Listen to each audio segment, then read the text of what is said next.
Hi, John J. Dick here. First line of defense, protecting the Earth from the cow invasion, one delicious steak at a time. First, we'd like to apologize for being silent for a little while. E3 is upon us and the SCUM team have been working hard.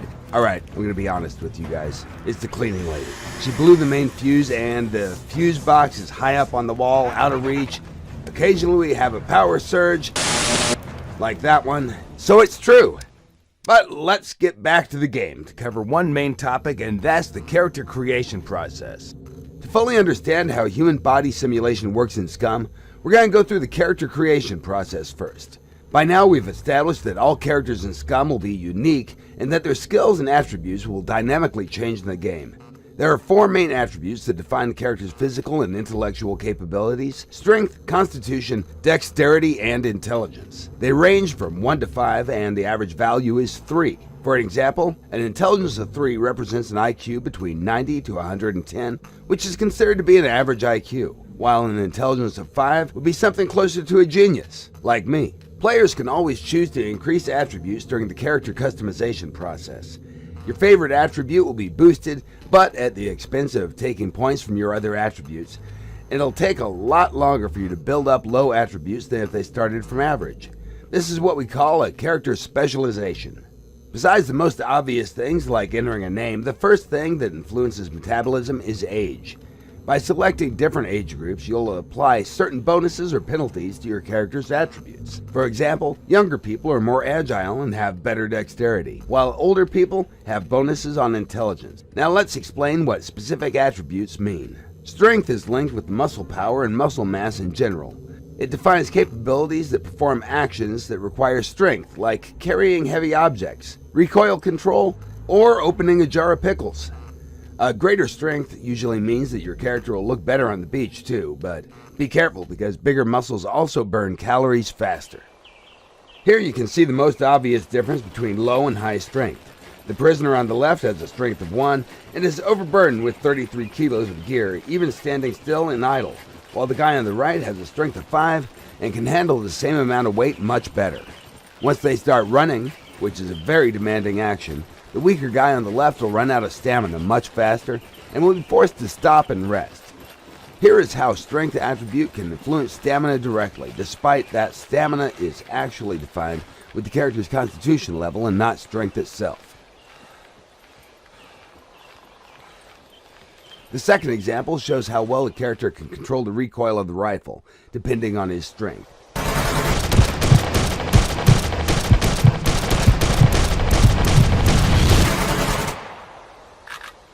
The higher the strength, the better the recoil control is. Finally, here you can see the most obvious usage of strength, and that's in hand-to-hand combat.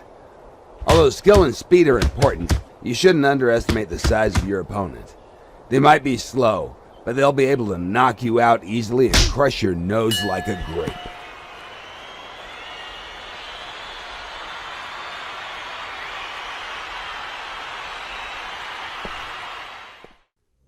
Constitution is linked with physical endurance and stamina. It defines how well a character's body has been built to sustain hardship, stress, pain, shock, and physical damage. A strong constitution helps in all physical tasks. It'll restore your energy faster and give you more health points. It also defines the quality of your metabolism, or how well your body uses nutrients from food. Regarding the physical appearance, constitution regulates the body fat percentage of your character. Lower constitution will make you look chubby, and higher constitution values, they'll reduce the amount of fat in your overall body mass of your character. While strength is linked with muscle type that covers rapid and fast actions, the constitution covers muscle fibers that are built for endurance. With more emphasis on the strength, you'll get a sprinter, and with better constitution, you'll get a marathon runner. In the following example, you can see how constitution affects players' ability to endure physical damage. The character on the right has a higher constitution attribute than the guy on the left. All other attributes are the same. A higher constitution means more health points. Here you can see how constitution impacts endurance and overall performance of your character. The guy in the white t-shirt has a constitution of 5 and the guy in the distance has a constitution of 1.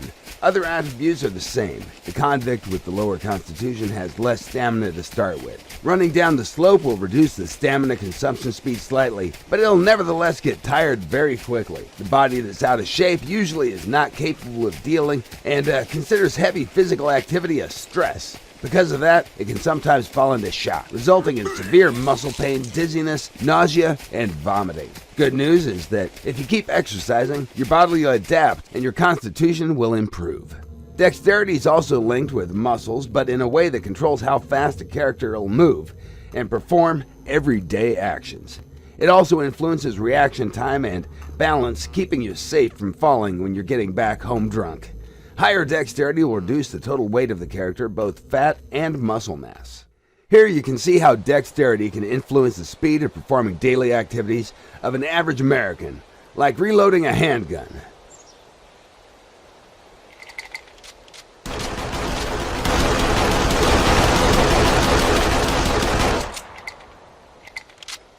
Although the skill is like 80 to 90% of everything here, higher dexterity attribute can speed up your actions even more. Finally, intelligence is equally important attribute with the biggest pool of skills assigned. It's the capability of perception and successfully performing tasks. It helps characters to learn faster, and without it, headshots would lose their purpose. No brain, no pain. So when you've finished with attributes, it's time for skills. The skills are divided into sections, with each section representing one attribute branch. Within the strength branch, you can find skills that have strength as their main attribute, and strength will have the biggest influence on how they're performed. Other attributes will not influence them as much. In case of the rifle skill, higher skill levels will give a better weapon control, more precise shooting, and less chance for weapon malfunction. However, the awareness skill from the intelligence branch will help you to spot targets further. The Constitution attribute will influence your aim through stamina consumption, making you less capable of hitting the target when you're exhausted. While the Dexterity attribute will impact the reload speed, drawing and holstering weapons, as well as the speed of changing stances. As for the skill levels, there are a total of 5 of them, from no skill, basic, medium, advanced to advanced plus. No skill means that you have no prior experience with something, but that doesn't deny you from trying it. It just means you're gonna suck at it. You're gonna be limited with what you can do until you reach a higher skill level. To upgrade the skill in the game, you'll have to perform it. Here you can see how the character's running skill will be upgraded simply by running. For each action you do, you'll gain some experience points. Even advanced skills can be upgraded. The final level is Advanced Plus and can be achieved only in the game. Right now, the amount of skill points equals attribute value multiplied by 2. Strength of 5 gives you 10 points to be distributed on the strength-based skills. To reach the basic skill level, you have to assign 1 point. Medium cost is 2 points, and the advanced skill level costs 3 points. So if you want to have advanced skill rifles, you're going to have to dedicate 6 points from the pool. Here you can quickly see the difference between basic and advanced cooking skills. With the higher skill level, you gain speed on your food preparation. You'll also gain access to more difficult food recipes. The cooking altogether is a very important skill. Properly cooked meals will provide you with additional performance bonuses that take effect as long as they're being digested by your character. Cooking also helps you to store food and use ingredients more efficiently, which means that you professional cooks can prepare nutritious meals with less ingredients. In the following example, you'll be able to see how different skills and attribute levels, along with the quality of tools, can influence the results of doing something basic, like bush cutting. Now the characters have different dexterity and different skill levels, but they all use the same level 4 cutting tool. The character with the best combination of all these 3 elements will cut the bush first.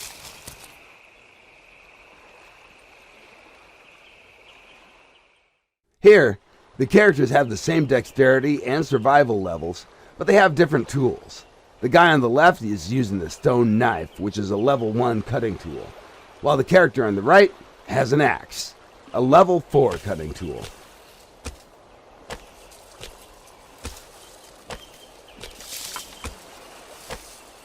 The character with the better tool will finish cutting faster. He'll also get more resources from the same thing. Using the lower level tool will usually destroy a certain amount of resources.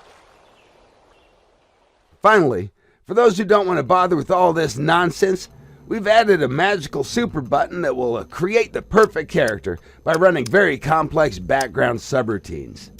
You're literally only 2 clicks away from playing the best survival game ever. Just use randomize and you're good to go. That concludes this exciting episode of Shit You Need to Know About SCUM. Remember to follow us on Steam, Facebook, Twitter, and www.scumgame.com. Wrapping things up, here is Deliverance Day, performed by a Double D and the Pretty Mouth Boys. Dick signing out.